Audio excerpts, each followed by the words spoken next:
Salut les gars. Salut. C'est Étienne. Ici Charles de musculation-prise-de-masse.com. Votre émission du matin pour répondre à vos questions de musculation. Donc, si vous avez des questions, vous pouvez toujours nous les poser. Il y a un formulaire pour ça. C'est pas mal là, un petit peu en bas. Je ne sais pas comment vraiment l'indiquer. Mais... environ là. Ouais. Et vous trouvez ça, vous nous posez écrit, une question. On répond à vos questions de musculation. Vous cliquez là-dessus, puis vous allez arriver sur la page où nous envoyer vos questions de musculation. Aussi simple que ça. Et on a une question d'Alexandre aujourd'hui. Alexandre qui est membre avec nous au club du programme du mois. Donc, merci Alexandre. Et Alexandre s'entraîne depuis 1 à 4 mois. 1 an, 4 mois. OK, excuse-moi Alexandre. Et ta taille, c'est 1, 197 livres, 17 de gras. Bonne shape. Bonne shape, ouais. Alexandre, il a 20 ans, t'as oublié de le dire. Ah. Charles, il sort tout le temps l'information. C'est vrai, hein? T'es tout le temps là. Une chance que je suis là. Tu nous dis, Alexandre, bonjour, j'ai une question pour vous à propos des abdominaux et des lombaires. OK? J'ai souvent entendu dire qu'il ne faut pas s'entraîner les abdos et les lombaires parce que l'on pourrait devenir plus fort que l'autre et pourrait causer des complications. Les gens qui me disent ça disent aussi que ces groupes musculaires sont déjà sollicités par la plupart des exercices. Je sais que la meilleure façon de solliciter ces muscles est de faire des exercices spécifiques à ces muscles, mais si ça peut causer des problèmes, j'aime mieux ne pas en faire. Est-il vrai que s'entraîner le tronc peut causer des problèmes? Merci. C'est drôle, j'ai déjà entendu ça, moi aussi, une genre de légende urbaine comme ça, mais la vérité, c'est que si tu veux avoir un dos plus fort, un bas de dos plus fort et des abdos plus forts, mais écoute, tu es aussi bien de les entraîner. L'autre chose, c'est que si tu fais tes exercices, tes autres exercices dans le gym, et que tu n'es jamais raqué des abdos, puis tu n'es jamais raqué du bas du dos, parce que oui, c'est possible d'être raqué du bas du dos si vous ne l'entraînez jamais, ça veut dire que vous n'avez pas une grande stimulation à ce niveau-là. Il ne faut pas chercher trop loin. Si vous n'êtes jamais fatigué des abdos, du bas du dos, c'est parce que vous ne l'entraînez pas fort. C'est sûr qu'ils sont sollicités durant les autres exercices un peu, mais pas en stabilisation. En stabilisation. Mais jamais vraiment directement. Et notamment, là, le bas du dos, un exercice là, qui va vraiment travailler votre bas de dos, c'est le deadlift. Et le deadlift, c'est reconnu, là, il y a des powerlifters, il y a des haltérophiles qui en font et ils n'ont jamais... Dans le fond, c'est au contraire. Là, dans le fond, ils font juste améliorer leur condition physique et leur santé. Et tant et aussi longtemps que le dos est bien positionné au deadlift, il n'y a pas de problème, il n'y a pas de danger vraiment à se blesser. Donc, il n'y a pas de problème là. Et les haltérophiles se construisent un bas de dos là, vraiment fort. Béton. Là. Vraiment béton.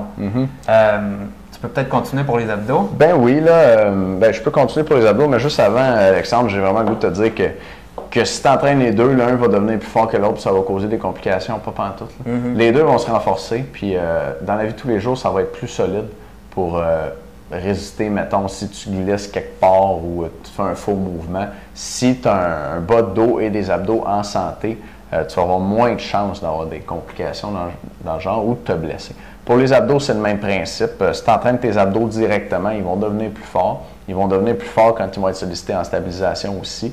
C'est bon d'entraîner les abdos autrement qu'en stabilisation parce que dans la vie de tous les jours, on n'a pas toujours un gainage parfait. Si tu t'entraînes juste en stabilisation avec d'autres exercices, une journée que tu es penché, puis il faut que tes abdos travaillent pour ramener ta colonne droite, si tu les as jamais fait travailler comme ça, ben ils ne sont pas entraînés. C'est comme si tu avais, pas tout à fait, mais c'est comme si tu avais des abdos de sédentaire d'un gars qui ne s'entraîne pas. Fait que tu es mieux les entraîner aussi. Là. Fait que inquiète-toi pas avec ça du tout. Entraîne les deux, je te le recommande. Moi, j'aurais le goût de dire, là, si vous êtes, dans le fond, les personnes qui nous écoutent, si vous êtes déjà tombé sur un entraîneur personnel qui dit tout simplement, tu sais, vous êtes en train de faire un bicep curl, là, puis il vous dit, OK, c'est super important, stabiliser votre dos, stabiliser vos abdos, contracte ci, replace-toi comme ça, puis contracte tes abdos, c'est vraiment pas nécessaire, tu sais.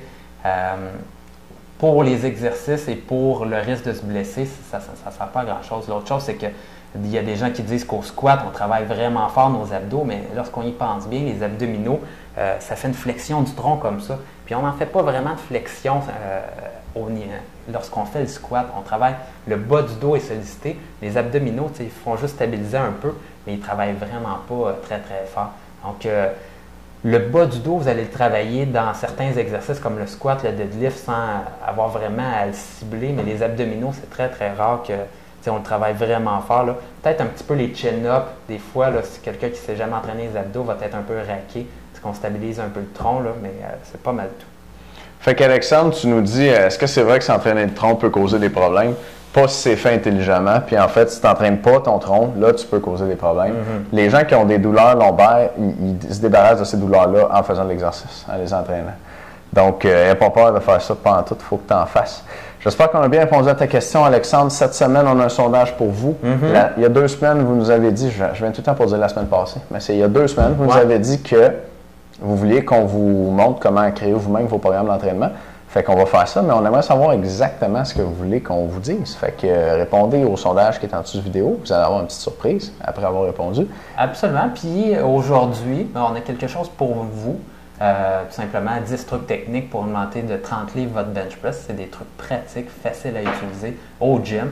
Et vous pourriez, dans le fond, acquérir ces trucs-là puis augmenter de 30 livres votre bench press. Assez rapidement. Si ça vous intéresse, moi, je sais que les trucs m'intéressaient pas mal. Là.